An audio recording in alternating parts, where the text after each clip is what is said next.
नमस्कार, मी माधुरी आणि तुम्हा सर्वांचं स्वागत आहे माधुरीज रेसिपी मराठीमध्ये। आज आहे संकष्टी चतुर्थी आणि एकदम सुंदर बाप्पासाठी बनवू शकता तुम्ही, नैवेद्यासाठी बनवू शकता किंवा मग चतुर्थीसाठी स्पेशल म्हणून आज आपण वेगळ्या पद्धतीचे मोदक, बेसन आणि नारळापासून बनवलेले हे मोदक एकदम खुसखुशीत आणि दाणेदार बेसन नारळ मोदक बनवायला रेसिपी अगदी सोपी आहे। अजिबात जास्तीचा वेळ लागत नाही आणि एकदम कमी साहित्यामध्ये ही जी रेसिपी आहे ती बनवून तयार होते।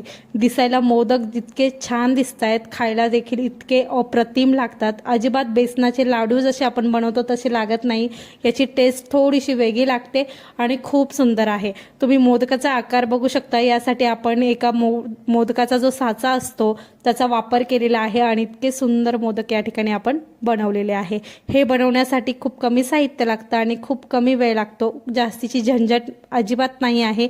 त्यामुळे पटकन रेसिपीला सुरुवात करूया।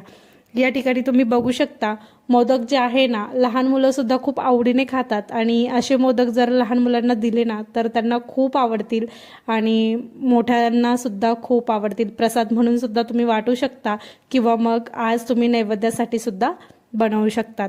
या ठिकाणी मग पटकन वेळ न घालवता या ठिकाणी रेसिपीला सुरुवात करूया। या ठिकाणी 2 कप बेसन घेतलेला आहे, 1 कप डेसिकेटेड कोकोनट घेतलेला आहे, अर्धा कप साखर घेतलेली आहे, अर्धा कप तूप घेतलेला आहे आणि वेलची पावडर घेतलेली आहे आणि थोडेसे वरतून लावण्यासाठी पिस्त्याचे काप तयार करून घेणार आहे।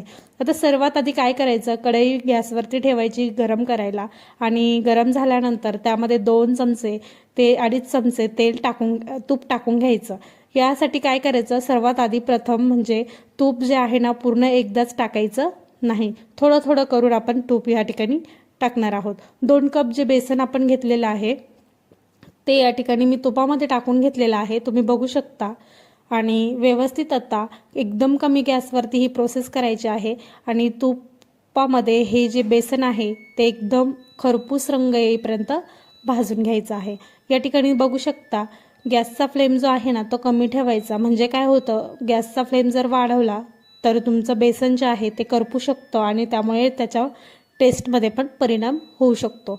या ठिकाणी मग गॅसची फ्लेम जी आहे ती एकदम लो ठेवायची आणि हळूहळू बेसन जे आहे ना मस्त भाजत राहायचं। आता या ठिकाणी बघू शकता, पुन्हा एकदा मी 2 चमचे तूप जे आहे ना ते त्यामध्ये टाकून घेते आणि मी पूर्ण तूप टाकलेलं नाही आहे, थोडंसं तूप पुन्हा मी ठेवलेलं आहे आणि असं करत करत आपण बेसन आता भाजून घेणार आहोत। पुन्हा 2 चमचे तूप टाकलेलं आहे, व्यवस्थित छान वितळून द्यायचं आणि खमंग या ठिकाणी तुम्ही बघू शकता, अजिबात करपलेलं देखील नाही आहे आणि पीठ जे आहे ना किती छान सोनेरी रंग येईपर्यंत छान मी खरपूस भाजून घेत आहे।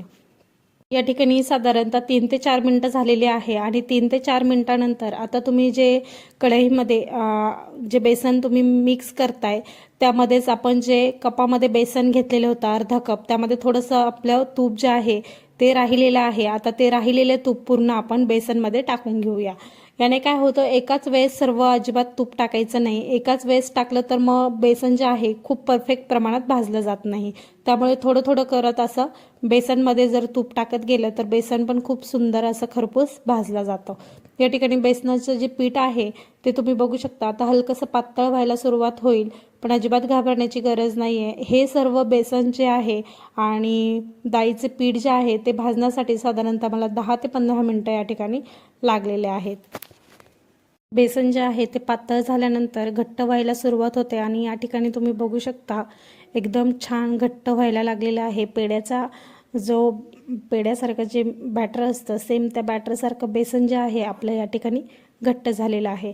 आता यामध्ये तुपाचं प्रमाण जे आहे ना एकदम परफेक्ट झालेलं आहे, त्यामुळे एकदम छान सोनेरी रंग येईपर्यंत आपण खरपूस भाजून घेतलेलं आहे।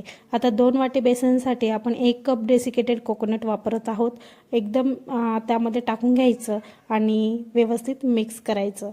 या ठिकाणी तुम्ही बघू शकता, अजिबात बेसन जे आहे ना ते करपलं नाही पाहिजे, आपला सोनेरी रंग येईपर्यंत कमी गॅसवरच आपण पूर्ण प्रोसेस केलेली आहे। या ठिकाणी डेसिकेटेड कोकोनट सुद्धा टाकून घेतलेला आहे आणि मस्त त्यामध्ये मॅश करून घेत आहोत, मिक्स करून घेत आहोत।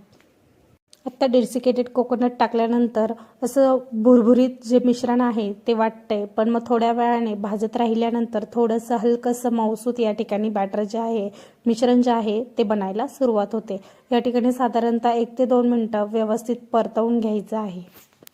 या ठिकाणी बघू शकता 1 ते 2 मिनटं व्यवस्थित मिक्स करून घेतल्यानंतर आता जे मिश्रण आहे ते आपण एका ताटामध्ये काढून घेऊया थंड करण्यासाठी. या ठिकाणी आता एका ताटामध्ये काढून घेतल्यानंतर तुम्ही बघू शकता रंग अजिबात चेंज झालेला नाही आहे. एकदम कमी गॅसवरती ही पूर्ण प्रोसेस करायची आहे. एकदम मस्त आणि छान खुसखुशीत मोदक आपले तयार होतात. या ठिकाणी आता मी तीच कढई यूज केलेली आहे. त्याच कढईमध्ये मी जे अर्धी वाटी म्हणजे अर्धा कप जी साखर घेतलेली आहे ती त्यामध्ये टाकून घेतलेली आहे. कढई जी आहे ती व्यवस्थित स्वच्छ धुवून घ्यायची. आता या ठिकाणी आपण साखर टाकून घेतलेली आहे. तुम्ही साखरेचं प्रमाण थोडंसं जास्त अधिक गोड करायचं असेल तर थोडी वाढवली तरी चालेल, पण या ठिकाणी मी अर्धा कप साखर टाकलेली आहे. एकदम परफेक्ट मेजरमेंट आहे आणि अर्धा कपासाठी मी अर्धा कपच पाणी या ठिकाणी यूज केलेलं आहे.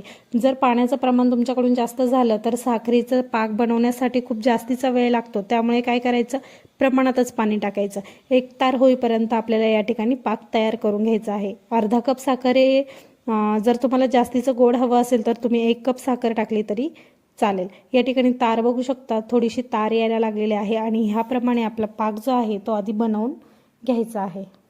या ठिकाणी पाक जो आहे एकदम परफेक्ट एक तारी थोडासा चिकट असा बनलेला आहे. आता यामध्ये आपण सर्वात आधी वेलची पावडर टाकून घेऊया. वेलची पावडर पाकात टाकली की पूर्ण जे पदार्थ आपण तयार करतोय त्यामध्ये त्या वेलची पावडरचा फ्लेवर उतरतो आणि खायला खूप अप्रतिम लागते. या ठिकाणी वेलची पावडर जी आहे एकदम तुम्ही तुमच्या आवडीनुसार टाकली नाही टाकली तरी चालेल, पण वेलची पावडर जर टाकली ना मोदक जे आपण म्हणतोय ते खूप सुंदर लागतात. आता या ठिकाणी वेलची पावडर टाकून झाल्यानंतर आपण जे मिश्रण बनवून घेतलेलं होतं बेसन आणि डेसिकेटेड कोकोनटचं ते आता यामध्ये टाकून घेऊया. टाकून झाल्यानंतर सर्वात आधी मिश्रण टाकल्यानंतर बॅटर जे आहे ते पातळ होईल. तुम्हाला मी या ठिकाणी दाखवतच आहे व्हिडिओमध्ये. याप्रमाणे बेसन जे आहे ना पाकामध्ये टाकल्यानंतर पातळ होतंय, पण अजिबात घाबरून जाण्याची गरज नाही आहे. साधारणतः 1 ते 2 मिनिटानंतर गुठळ्या मोडत मोडत हे बेसन जे आहे ना एकदम दाणेदार आणि पेड्यासारखं मिश्रण तयार होतं. या ठिकाणी तुम्ही बघू शकता एकदम पेड्यासारखं मिश्रण तयार होतंय. अजिबात फारसा वेळ लागत नाही आणि खूप जास्त वेळ आपल्याला गॅसवरती हे मिश्रण ठेवायचं नाही आहे आणि गॅसचा फ्लेमसुद्धा आपण कमी ठेवलेला आहे. या ठिकाणी फक्त दाणेदार होईपर्यंत साधारणतः 2 ते 3 मिनटं हे बेसन जे आहे ना गुठळ्या मोडत मोडत यामध्ये पाकामध्ये मिक्स करून घ्यायचं आहे. आता या स्टेजला आपण इथे गॅस बंद करतोय आणि सारण जे आहे ना तुम्ही बघू शकता एक पण गुठळे त्यामध्ये दिसत नाही आहे. एकदम गुठळ्या मोडत मोडत मी हे सर्व पाकामध्ये मिक्स करून घेतलेलं आहे आणि आता आपण हे एका ताटामध्ये थंड करायला काढून घेऊया. सर्व ताटामध्ये काढून घेतलेलं आहे. या ठिकाणी जे आपण मिश्रण तयार केले ते आत्ता सध्याला तरी खूप गरम आहे आणि बेसनचा चटका खूप पटकन लागतो. त्यामुळे काय करायचं, याला अजिबात हात लावायचा नाही. साधारणतः 3 ते 4 मिनटं 5 मिनटं जास्तीत जास्त थंड करून घ्यायचं. आणि या ठिकाणी तुम्ही बघू शकता बॅटर जे आहे मिश्रण जे आहे ते थंड झालेलं आहे आणि या ठिकाणी मी मोदकाचा साचा देखील घेतलेला आहे. आता मोदकाचा साचा घेतलेला आहे तर त्याला आपण काय करणार आहोत, आतमधून थोडंसं तूप ग्रीस करून घेणार आहोत. जे खाचे असतात ना साच्याला जे आतमधून थोडे थोडे क्रॅक वगैरे ते असतात ना त्याची वरची डिझाईन त्यामध्ये सुद्धा व्यवस्थित तूप लावून घ्यायचं. त्याने काय होतं आतमध्ये चिपकत नाही, बॅटर किंवा मिश्रण आतमध्ये अजिबात चिपकत नाही आणि व्यवस्थित मोदक जो आहे एकदम सुंदर आकारामध्ये आपला तयार होतो. तूप लावून घेतल्यानंतर तुम्ही बघू शकता मिश्रण जे आहे ना एकदम थंड झालेलं आहे. हाताने तुम्ही थोड्याशा गुठळ्या मोडून घेऊ शकता. गुठळ्या तर त्यामध्ये अजिबातच नाही आहे, पण थोडंसं हाताने मळून घेऊ शकता. या ठिकाणी तुम्ही बघू शकता मी हाताच्या साहाय्याने व्यवस्थित थोडासा लांबट भाग केलेला आहे.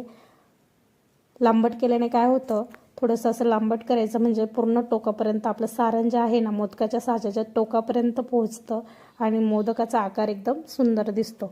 या ठिकाणी तुम्ही बघू शकता पूर्ण दाबून दाबून या ठिकाणी सारण जे आहे मी साच्यामध्ये भरून घेतलेलं आहे. एकदम सुंदर आणि छान आणि कमी वेळात आणि कमी खर्ची अशी रेसिपी आवडली असेल तर तुम्ही चॅनलला सबस्क्राईब करा आणि बेल आयकॉन दाबायला विसरू नका. या ठिकाणी तुम्ही बघू शकता आता मोदक किती छान तयार झालेला आहे. दिसायला जितका छान दिसतोय दाणेदार दिसतोय खायला तितकाच मस्त आणि सुंदर आकार बघू शकता तुम्ही. एकदम परफेक्ट मोदक जे आहे ते तयार झालेले आहे. कोणीही पहिल्याच प्रयत्नात बनवू शकेल इतके सोपे आणि सुंदर मोदक. नक्की बनवून बघा. आवडले असेल तर लाईक करा, कमेंट करा आणि सबस्क्राईब करा. आणि या ठिकाणी बाप्पासाठी बनवलेले सर्व मोदक आपण या ठिकाणी असे बनवून घेऊया.